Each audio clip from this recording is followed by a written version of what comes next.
Cosmic Vespers. So you might want to restart that, Penny. We have with us today J.D. Stillwater as we consider Thomas Berry's differentiation, interiority, and communion. Those are three principles he kind of distilled to represent the universe.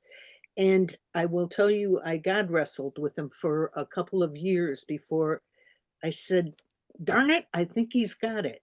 So there's something really important in sitting with these principles, and we hope you get a taste of how it's showing up for us today. Let's start with an announcement or two. Oh no, tech talk first from Bob. Oh, that's very simple for us. We just ask that you remember to keep yourself muted unless you're about to ask a question or speak a little later on, and we'll talk about that later. There's a raise hand button on your Zoom toolbar that you'll want to use to get in line. So I think that's all I need to say today. All right. And nothing about there is a Cosmic Vespers website that is in development. Sorry, yes, I can show that. Sorry. Okay. And sorry, I'm still letting people in and juggling all of this at the same time. So just give me a second. Ba, ba, ba, ba, ba. This is what the new page on our website looks like. And as Penny says, it's still under development, so you will see changes there. But this is a good place to come to check out all of the First Thursday's events. Right at the top there, you're going to see the Cosmic Vespers, including information. I think we've got the next date is not on here, but we've got one more before the end of the year. Thanks, Bob. Right. I'm going to turn it over to Marianne Wamhoff, who is the outgoing president of CS Communities. And just a big thank you to Marianne for doing such a fabulous job of keeping growing this community of ours. Marianne. And You're most welcome, Penny. Thank you. And what I most want to share with you, the only thing I want to tell you about, well, we've got an annual meeting coming up, and if you're a member, you'll hear about that, and we hope you come. But there's a class that Penny and Bob are going to offer called Cosmogenesis. And in the final, the class number 6, the 6th session, Penny has invited Brian Swim to be with us. So let me just show you that. Okay, and sorry, this is from my email, but because it's hot off the presses, maybe you got it, maybe you didn't. So here we go. Everything is relative, and everyone is a relative. That's what we're talking about today. 6-week journey. Oh, I love this. The universe is still unfolding. That was my intro for what my little piece is for today. Chaos and uncertainty, vast. This is just wonderful. And it's done the way only Penny can do it. She pulls these complicated, important mental constructs and she makes them practical for us. Thank you, Penny Andrews. So these classes, here's what I want you to be aware of and maybe save the dates. Starts on Thursday, October 23rd. These are 2-hour sessions and they're all on Thursdays except for the last one. That's on a Tuesday because Brian's coming. Okay? So Thursday, 2 in October, 3 in November, and then it ends on Tuesday, November 25th. And it's at 7 p.m. Eastern time. And those are the prices. And you might even get a bigger discount if you are have a membership. And you can read about it and you can register and just please do join us. Is that good, Penny? Sure. You were muted, but yes. Yes. Okay. I guess we're ready to start, right? So today, I'm going to just bring us in with a little bit of Tai Chi Cha and a little bit of chanting. And the words, Bob will put the words in of the chant. They're just, we are one. Repeat after me. We are one. We are whole. We are whole. That's it. That's the whole chant. And it goes over and over and over again. And before we start the chant, I just want to get all ready here so I can do it with the sound when we're ready. And it takes a little bit of button pushing to get to that point, but I think I'm ready. So if you're able to stand up, I invite you to stand up. And you don't need to see my head because when I'm standing, you won't. This is called rocking motion, and it's the first move in Tai Chi Cha. And I picked this because it's easy, but also because it's about this wonderful flow and balance. And that's what this is all about. So go up on your toes if you can. And even if you can't be on your feet, do this in your chair. Be on your toes a little bit. I'm not talking about the high heel toes. I'm talking about just a little bit off of your heel. And then you're back to neutral. And then lift up your toes just a little bit. And do it again. This is the rocking. It's that gentle. It's that gentle. Okay, and then when we come forward, we're going to bring some energy with us. And we're going to turn our hands over and we're going to just bring it around. And we're going to bend our knees. You can't see that part in between. Maybe I should do this and you'll see it better.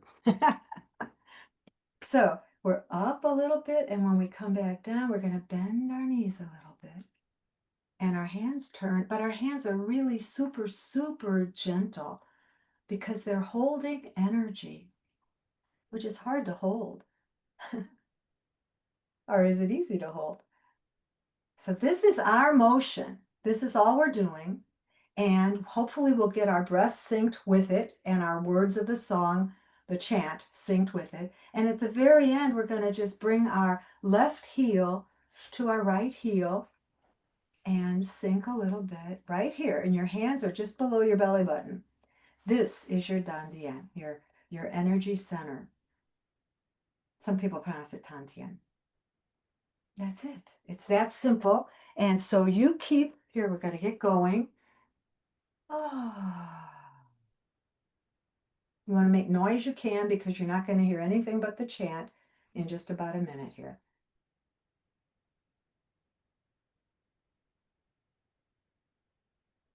Oh. Tend to exhale on the backward motion. And here comes the music. We are one, we are whole, we are one, we are whole,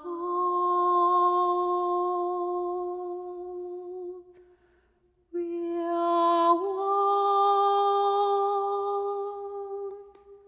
we are whole.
And then the last time, we're just going to bring it to that graceful conclusion.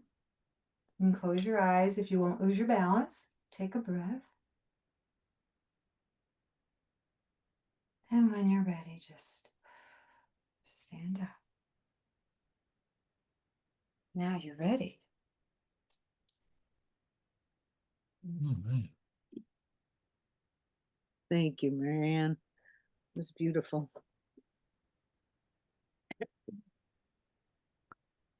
So the theme today is interiority, differentiation, and communion. And we all live in nested realities of wholeness. And for the last few months, somewhat based on Sarmit's nudge, if you were with us last time, about quantum fields, I went off and studied with Meg Wheatley in a course she called Life is Still Calling. And I realized that every time I've been in this community, a field, a resonant field emerges. And so I'd like to say more about it in a bit of a meditation. And it's paired with these three principles of Thomas Berry. So enjoy keeping that energy that Marianne enlivened in us. Let's enter the field together. Let's start with 3 slow breaths. Inhaling through the nose, exhaling through the mouth,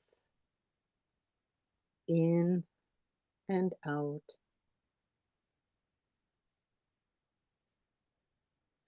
Notice how even across distances, our breaths begin to find each other.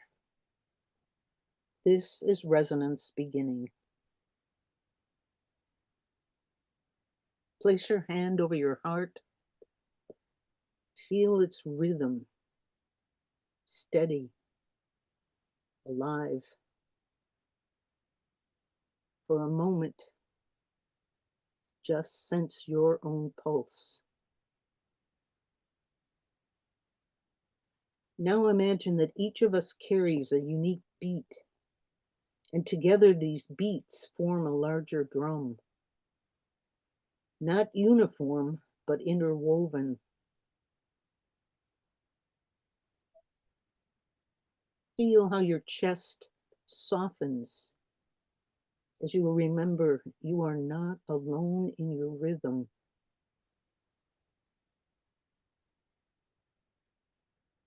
On your next exhale, let's each make a gentle sound, a hum, an ah, whatever arises.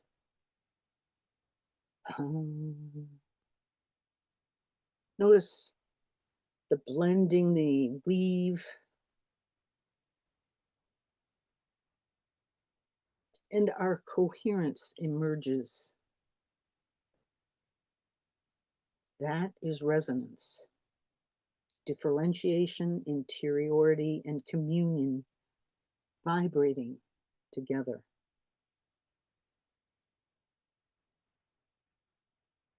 A field is not something we fabricate like engineers. It already exists, woven by Earth's metabolism, by the subtle entanglements that hold us before words. When we gather with intention, we amplify it, like tuning forks resonating into coherence. A field holds differentiation, interiority, and communion. Each of us arrives distinct, each brings inner depth, and when we gather, communion becomes possible. To honor the field is to resist using or optimizing it. Instead, we tend it, like tending a fire. It requires offerings, our attention, our humility, and our willingness to be shaped by one another. And the field is created not once and for all, but again and again. Each moment we choose presence over performance, curiosity over control, generosity over transaction. So as we enter more deeply into this cosmic Vespers time, may we remember the field is alive. It is not out there, we are inside it. It is shaped not only by what we say, but how we breathe, how we listen, how we open to be moved. May this field hold us, stretch us, and invite something wiser to emerge through us.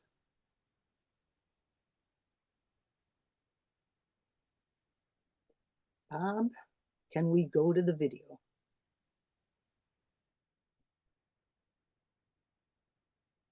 So here is the creation story, as told by science. In the beginning, there was an ocean of energy that drove a rapid expansion of space, known as inflation. There were ripples in the ocean.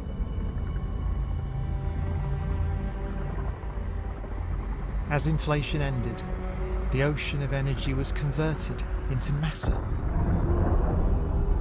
at the Big Bang.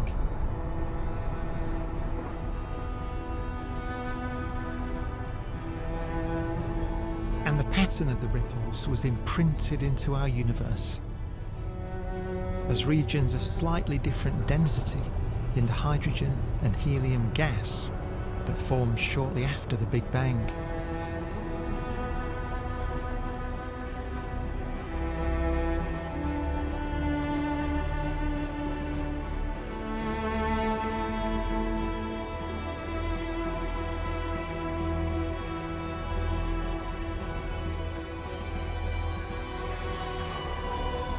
The denser regions of gas collapsed to form the first stars.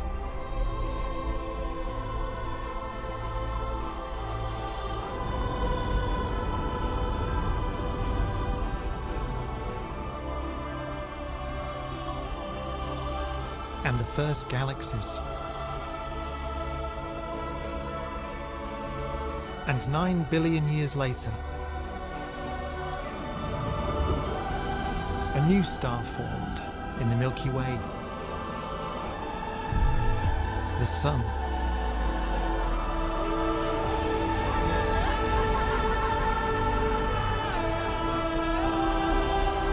The star was joined by 8 planets, including Earth.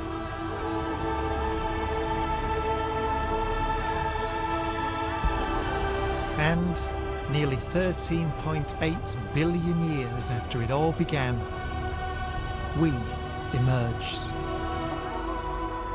blinking into the light.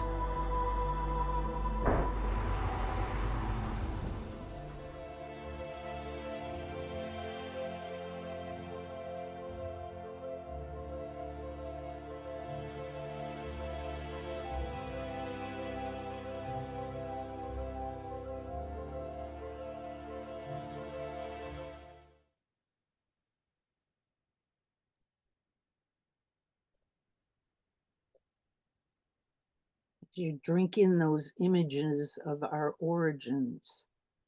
I'd like to lift up a book that I find very inspiring. It's Sister Kathleen Dignan and the Thomas Berry Book of Hours.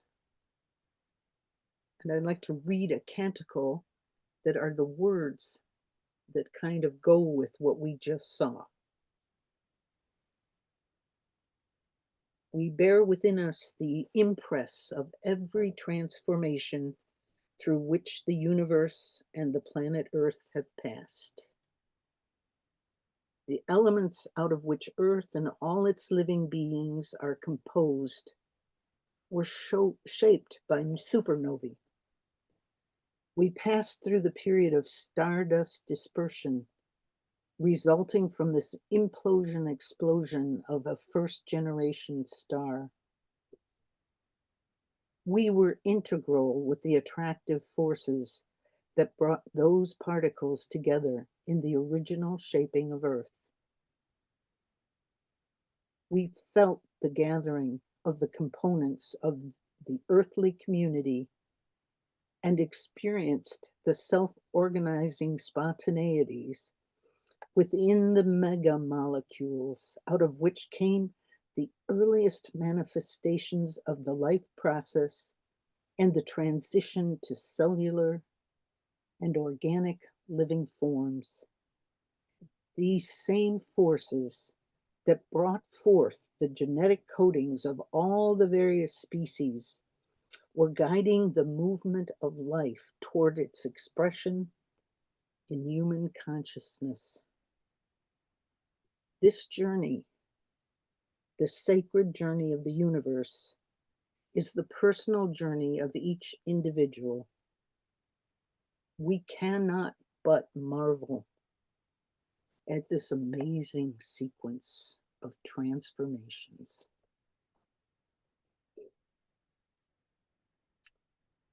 And our universe pulled out a wonderful transformation in the being of J.D. Stillwater. And at this point, I'd like to welcome him and invite him to share his wisdom.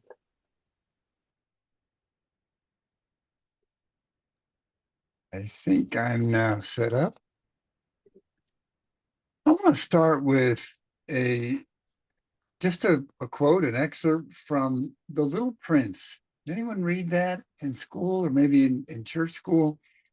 Little Prince by Antoine de Saint-Exupéry. Supposing I know of a flower that is absolutely unique, that is nowhere to be found except on my planet, and any minute that flower could accidentally be eaten up by a little lamb, isn't that important? If a person loves a flower that is the only one of its kind on all the millions and millions of stars, then gazing at the night sky is enough to make him happy.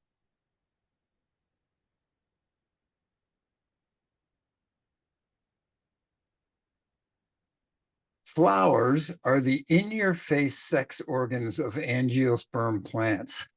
They don't hide them or cover them or have wardrobe malfunctions. They have no shame, no use for shame. They have nothing to hide. They make their genitals big, showy, colorful banners of their pride in being sexual beings. And sexuality is one of the universe's emergent properties.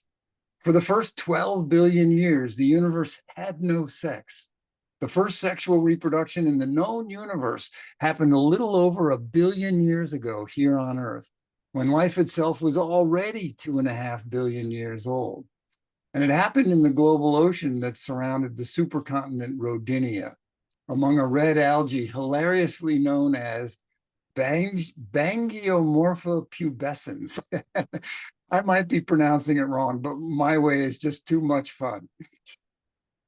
As it happens, a nearly identical species of red algae still lives in the ocean today. And this algae literally invented sex, and it's a common ancestor to both the flowers in your neighborhood today and the people who planted them. For the previous 2.5 billion years of life on Earth, reproduction happened asexually, where a cell simply copies its genetic material and then divides into 2 smaller cells. Asexual reproduction is easy peasy. It's in its own way, it's perfect. Asexual reproduction is incredibly efficient. It's fast. and it yields offspring that are nearly exact copies of the parent. No need to go searching for a mate. You just duplicate yourself. No recessive genes that could combine to kill your child as it grows. You know, you just can't beat it for simplicity, fidelity, and efficiency. So biologists wondered how sexual reproduction, where each parent sacrifices half of their genome and has to spend time and energy connecting with another parent, how did sexual reproduction ever even compete with asexual reproduction? Why didn't it quickly die out? Well, it turns out the only genetic advantage of sex is that it fosters diversity. Sexual reproduction scrambles the genome in each new generation, creating new combinations and new possibilities, new differentiations, new complexities for natural selection to play with. So, you know, sexuality is the tornado in a scrapyard that can actually assemble an airplane. And sex is wonderful because diversity is wonderfully adaptive. A species with sex has enough diversity to sustain huge environmental swings. So maybe we shouldn't be all that surprised that sex-shaming cultures usually aren't very keen on diversity either. When you watch an E. coli cell divide on a microscope slide, the two resulting cells are identical twins. There's no diversity, they're clones. Asexual reproduction is still around among simple species, but it takes a lot of generations to generate diversity. Sexual reproduction means every rose, every hummingbird, every human, every dog and cat, every pine tree, every lobster is a unique individual in the entire cosmos. Flowers are the plant kingdom's full-time sex-positive pride celebration. And oh, the diversity. There are between 250,000 and 400,000 unique species of flowering plants. In other words, we have no idea how many species of flowers there are. We just know it's a really big number. Did you know that oak trees have flowers? Grasses too. A pineapple is a flower. Broccoli is a flower. The tallest and smallest angiosperm plants are mountain ash trees and the tiny little Wolflia eriza. It's a kind of pond scum. Cacti have flowers. The world's biggest flower is the stinking corpse lily, Rafflesia arnoldii, pollinated by flies, which are attracted to its maggoty roadkill scent. Scent is probably not the right word. It stinks. Flowers as symbols of cosmic communion and differentiation offer an unusual perspective on sex because plants can't just head out to the singles bar or sign up for Tinder when they're seeking a mate. Most plants are stuck where they're rooted, so their lovemaking requires intermediaries, the beloved and now threatened community of pollinators. And this is a tremendously inclusive affair.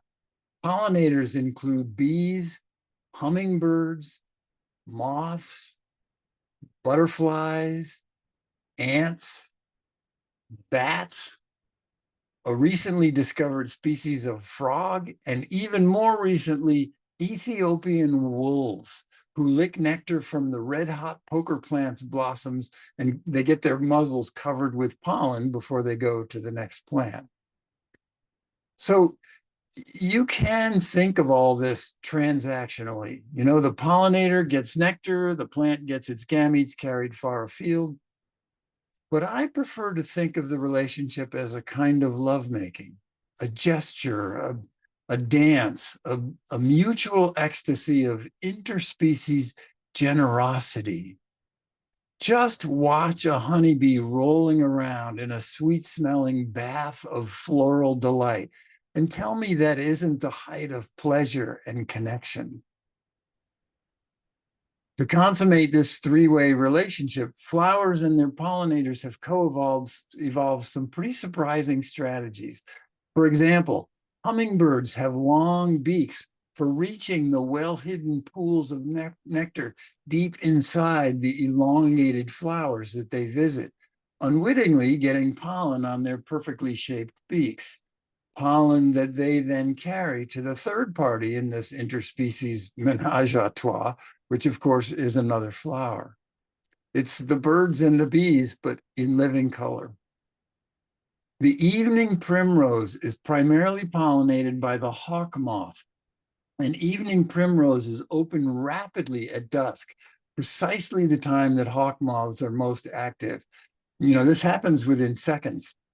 And it's quite a show for a June evening, one that Anne and I used to attend regularly for a year or two when we had evening primroses growing right outside our house. There's a hawk moth on a thistle. It's hard to catch on video in daylight because it comes out right at dusk. Sex, whether it's among flowering plants or graceful animals, is a child of life's creativity. Life pushes into new territory, and that requires a certain independence, a certain separation from familiar landscapes. But because no species can exist alone for long, others follow almost immediately. So the evolution of life on this planet is a dance around the yin-yang symbol, do-si-doing with separation, even as it promenades with interbeing and communion.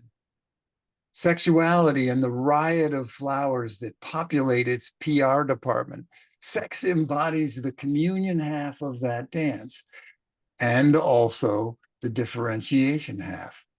Life longs for diversity and difference, and yet in finding it becomes lonely and longs in turn for reunion and connection. This cycle of leaving and longing that spins out the Matisse painting of Earth's diversity, while fostering ecstasy with each communion of souls and genes, a holy union that recombines all that glorious multicolored complexity into a new constellation of love's creations in each new generation. Matisse is actually probably a good analogy for the riot of flowers' multi-hued creativity. But it's a different painter whose flowers remind us that sexuality is a gift, a birthday present of uncountable watercolor paints hidden in our genes and our urges. Of course, I'm referring to Georgia O'Keeffe, whose bold brushstrokes speak to our own longings for beauty, connection, sensuality, and an affirmation of our wholeness, our anatomical perfection, especially in the places that our culture would make dirty or shameful. Let's let these blossoms remind us that at any age or size or shape, our bodies are blossoms of nature's perfectly sensual cycles of creativity, of longing and communion. So every time we see a flower, let it remind us that we are sexual beings, forever joined in an orgasmic, interdependent interbeing with all life on earth, part of nature's cosmic creative course, made of nature's love and longing for itself through and through, because all of life is one.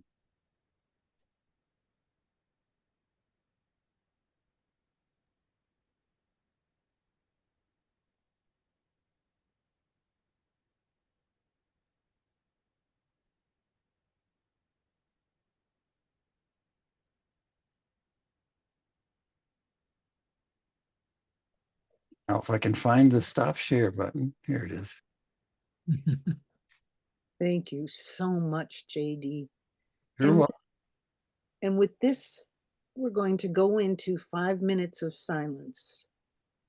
And if you have something in front of you to journal with, or if you just want to take in the images and the words, this is that time.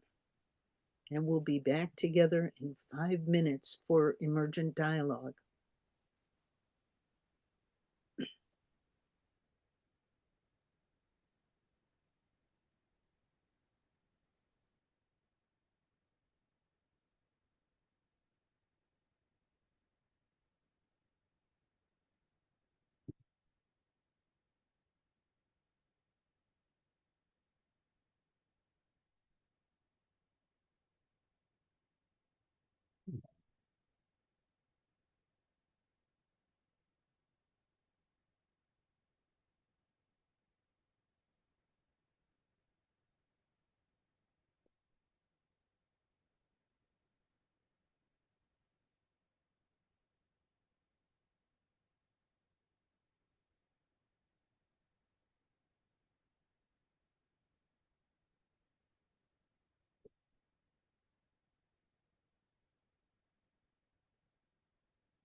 So coming back to our field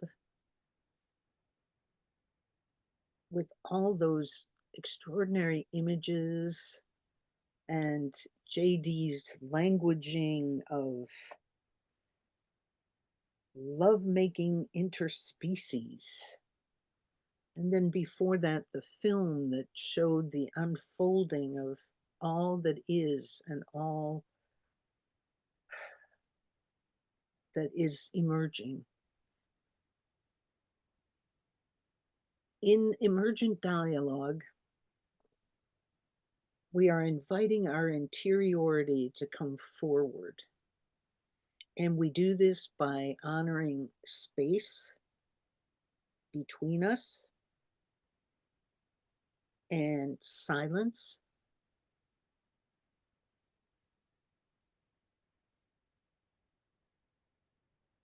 and the whole.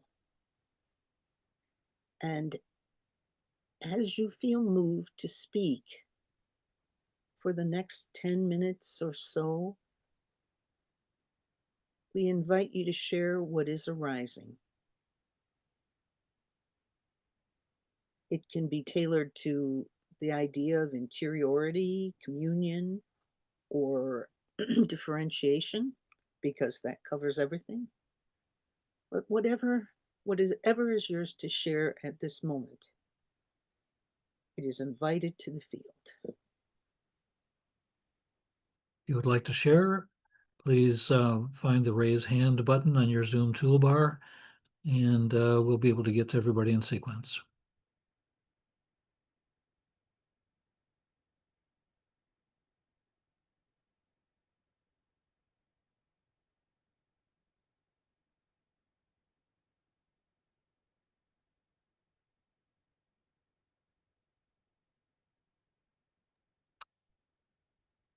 Yes, I don't have a name. I see you identified as a Zoom user. Go ahead. Oh, you're muted. You want to unmute yourself, please. Okay, that's me. I didn't know my name wasn't up. Just briefly, the beautiful presentation of by Mr. Stillwater reminds me of. I have a long-term interest in mystical spirituality, and one of my favorite mantras. I was reminded of a couple of my favorite mantras that have to do with the paradox of uniqueness and oneness of all creation. He mentioned as part of his presentation the uniqueness of every living creation, right? That we take for granted that it's just we group things that we don't recognize their uniqueness, including flowers, right? Or species or anything. So I was reminded of the mystical awareness of the paradox of uniqueness and oneness of all creation. And another mantra phrase that I added to it was beauty, loving, beautiful diversity of oneness. So the presentation reminded me of those favorite mystical spiritual mantras. So that was a beautiful presentation. Thank you, Mr. Stillwater. Thank you. Roden Streeter, go ahead. Unmute yourself. There you go. Thank you. Thank you. That was just extraordinary, and I'm so sorry that my wife, was out doing errands and is not here. I would love to share that with her. That was just so rich, just fantastic, and I am. My wife Marilyn came into my life to do a Joanna Macy work that reconnects, and I think and changed my life, needless to say, and. Feeling particularly the extraordinary gift of my wife, but also Joanna Macy and her presence, her wisdom, and her gifts to us. So anyway, I don't know if that's available. Will be available. I've registered and all that. Whether that would be or linked to it in the chat or anything like that. just because I really would love to share it with her. Absolutely. We post the recording of each of these sessions on YouTube, and I'll post in the chat in a minute the link to the Creation Spirituality Communities channel on YouTube. And if you look there, you'll see a playlist called Cosmic Vespers. And sometime later this evening, you should find the recording there. I may actually have already subscribed to that, but anyway, just fantastic. So thanks to all. Really, I'm really blown away by that. Thank you.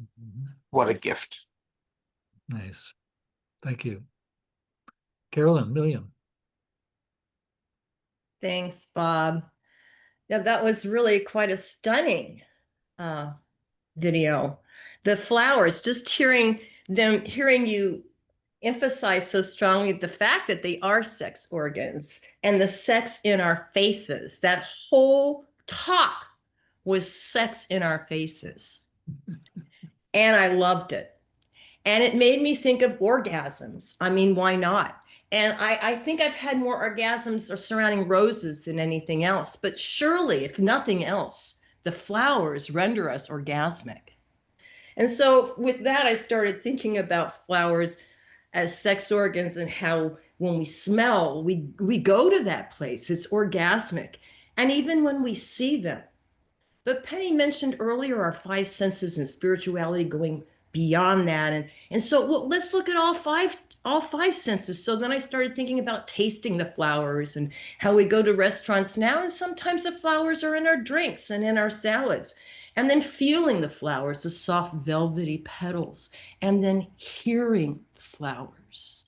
And so then I came up with, well, can I hear an orgasm in my communion with the flower?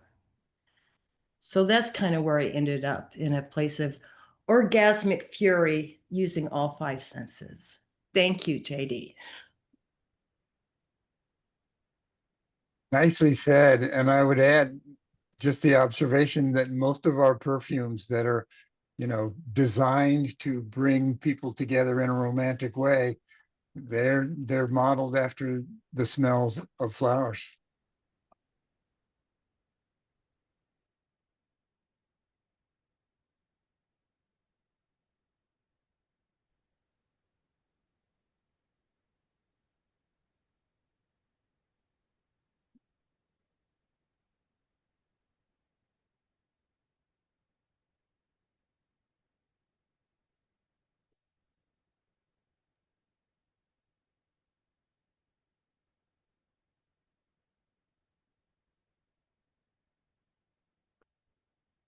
Elaine, yes. Unmute yourself, please, and go ahead. Thank you. I too was blown away by the beauty that was displayed today. And in both films, actually, there was beauty on the unfolding. And my question to myself, maybe some of you, I'm following a spiritual teaching by Jeff Carrera. And right now we are trying to stabilize in ourselves cosmic consciousness. And he invites us to look at the inside of the inside, to find that cosmic consciousness, which is actually below all that beauty. And I just want to say that. That's what came to me, is that there is an underlying secret, if you like, which is well hidden beyond our 3D dimensions, inside of our 3D dimensional world. There is something to be discovered that also can rival in beauty with what is available in the 3D world. And that's my sharing for today. Thank you. And a question as, does it have any resonance in any of you? Thank you, Elaine.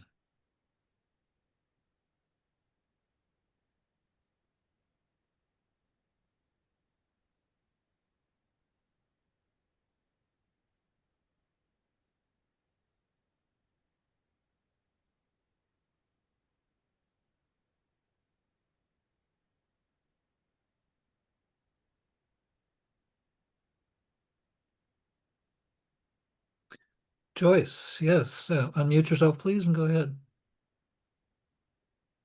Yes, I appreciated the two films very much. At the start of the meeting, you might have noticed the dog standing up and demanding a lot of love and attention and coming in and going out. And so there's that interconnection with life. My dogs get me up very early in the morning and they take me out. I go into the backyard and I greet my sisters, the stars. I greet my Mother Earth. I greet my brother trees. I say hello to Orion in the sky along with his dog. Then I go to my front yard and we actually go out walking. And as I pass the bushes in my front yard, the bees are humming and the butterflies come flying over my head, sometimes almost touching down. I feel I'm surrounded by beauty and a sense of interconnectedness and belonging, the beauty of each individual creature, and yet the interconnectedness of all of it. And it's a wonderful way to start the day, although I wish they'd let me sleep about an hour later. Thank you, Joyce. And yes, Mr. Zoom user, go ahead, unmute yourself, please, and go ahead.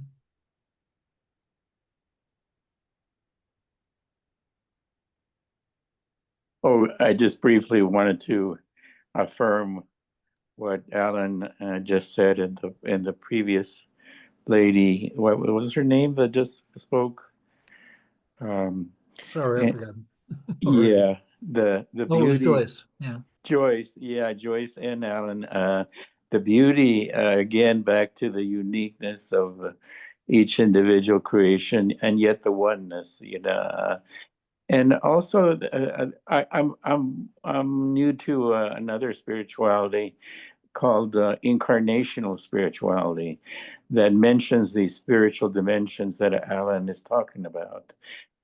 So in a way, we have to be sensitive to both the beauty of the incarnational spirituality, but also the multidimensional aspect also. And it's not an either or thing. They're interrelated. And the mystics will call it a cosmic consciousness.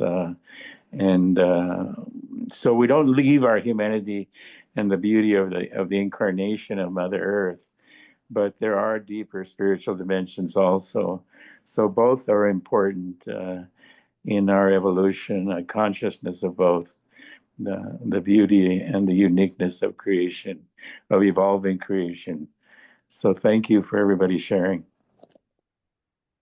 Thank you again. Leo, yes, go ahead and unmute, please. There you go. It's my understanding that flowers introduce color to our world. And if we had no color, everything would be black and white or light and dark. I apply that principle to my thinking. Is my thinking black and white, polarized,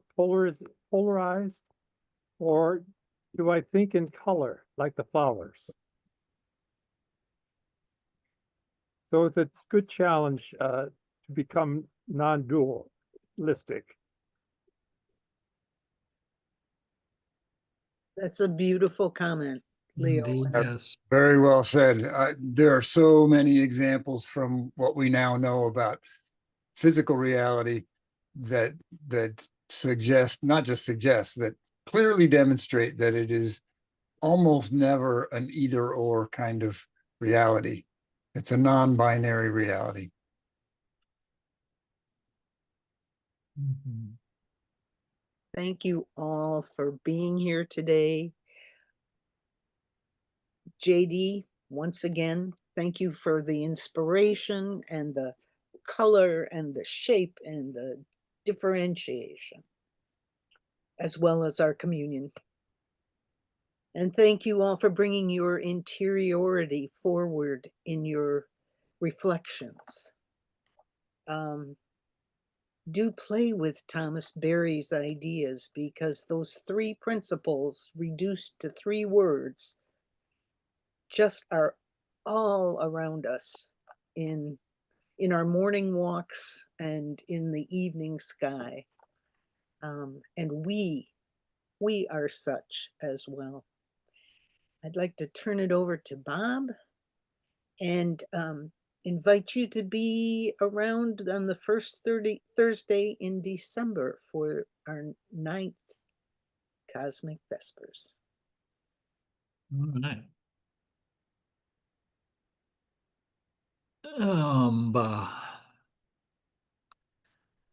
Well,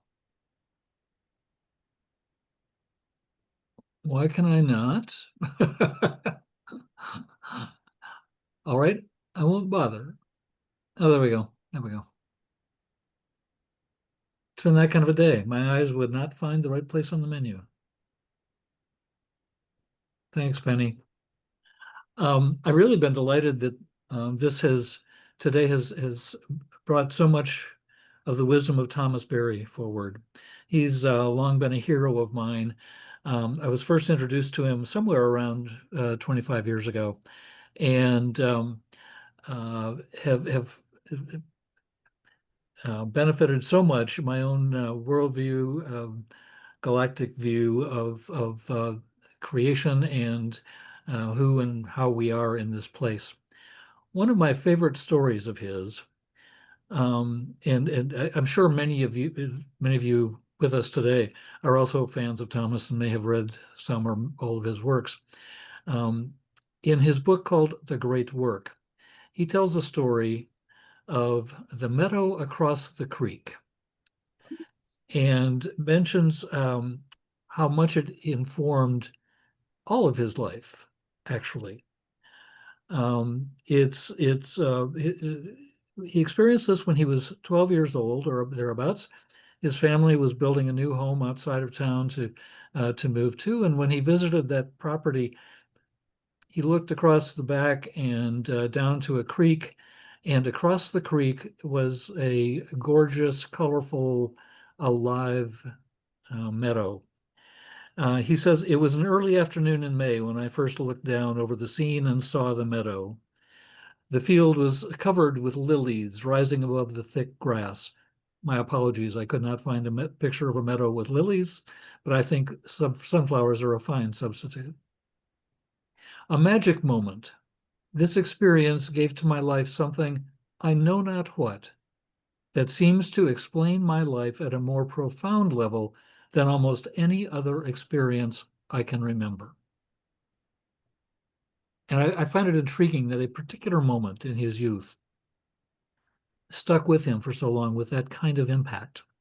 He does go on to say it probably wasn't just this moment, because he just went about his afternoon. So it's probably not only that moment that formed this wisdom in him, but his later studies, the childhood that he grew up in, and how the sensitivity that engendered in him. But he then says, "Yet as the years pass, this moment returns to me, and whenever I think about my basic life attitude and the whole trend of my mind and the causes that I have given my efforts to, I seem to come back to this moment and the impact it has had on my feeling for what is real and worthwhile in life." And I love that particular phrase, all that is real and worthwhile in life. And here I'm going to bring up a slide.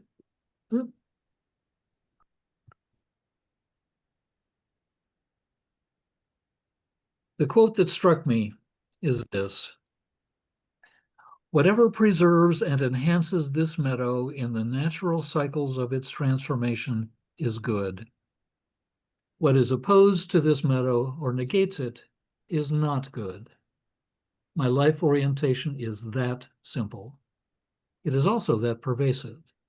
It applies in economics and political orientation, as well as in education and religion and whatever.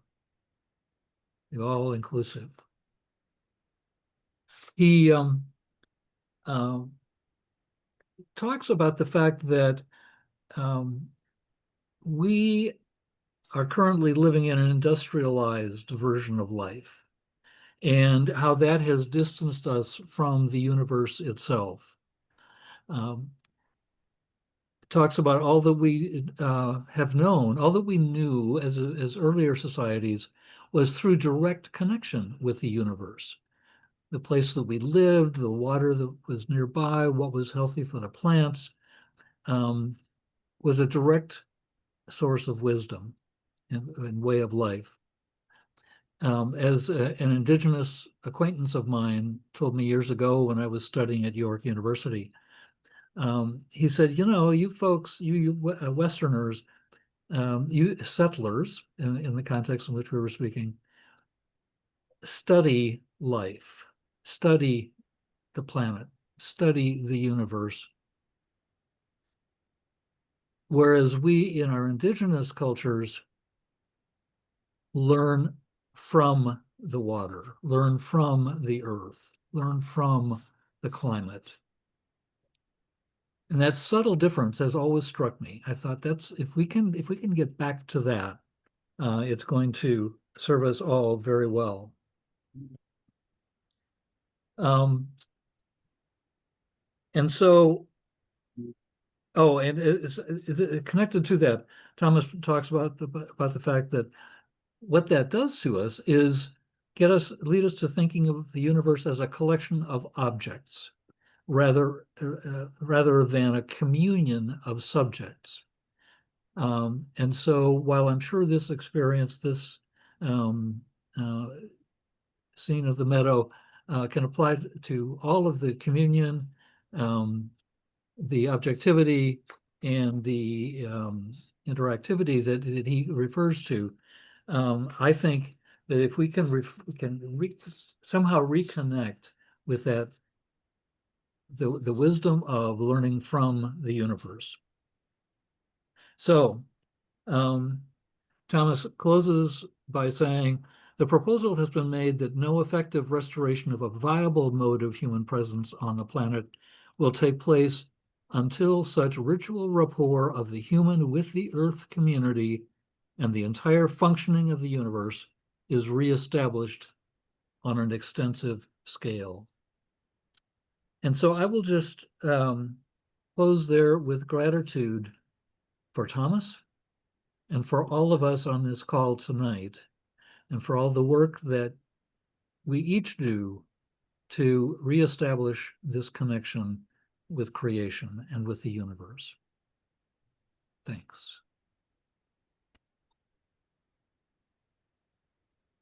Gail, are you ready to sing us out? You're muted, Gail.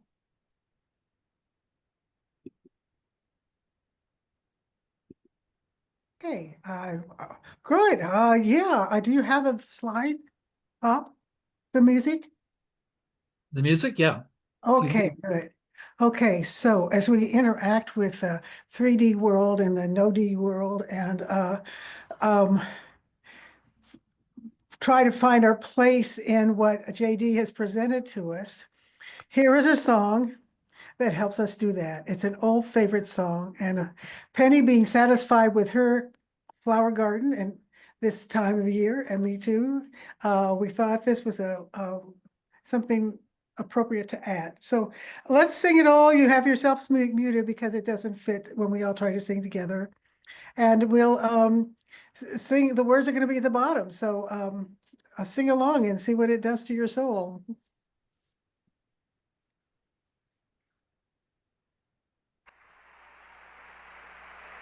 Oh no.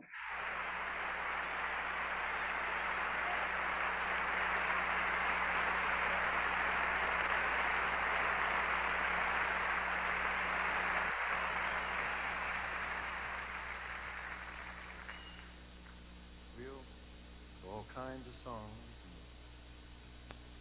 I have faith that if only people get a chance to hear a lot of different kinds of things, they'll decide what are the good ones. Young fella up in Maine this last year. Taught me a nice song.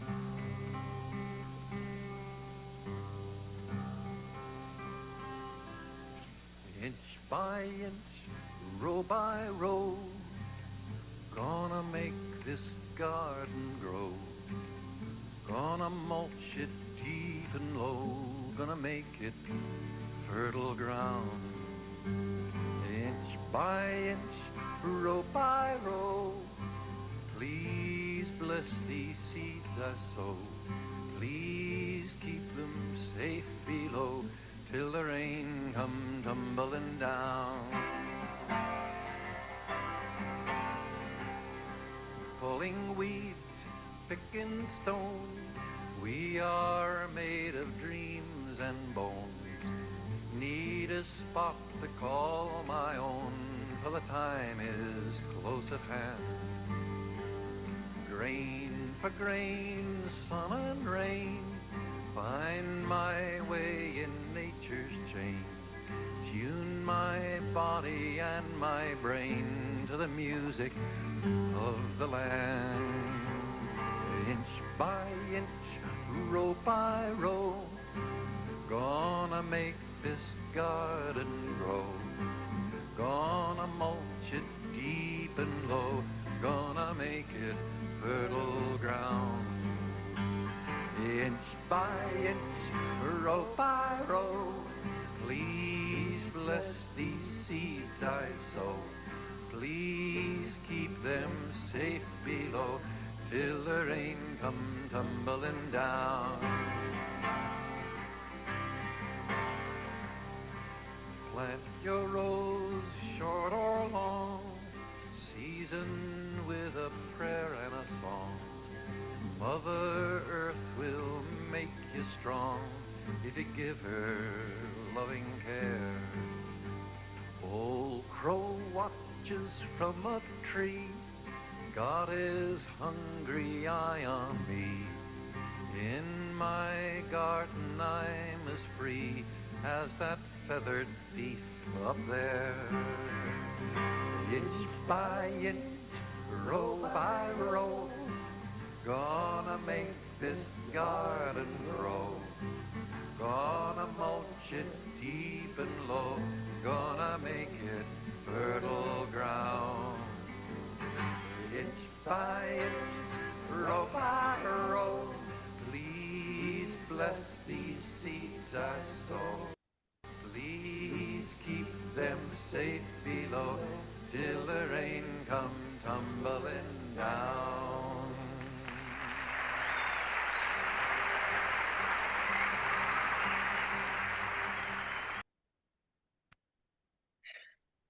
And this concludes today's Cosmic Vespers. And in the spirit of the field we created, please share a gesture to our field as we say goodbye for now. Man. Oh, God. Blessings all. Love the world back to life your way. See you next time. Oh, thank you. Thanks all. Thanks, JD. Thank you so much. Home run, JD. Home run. It's always great being with you. Oh,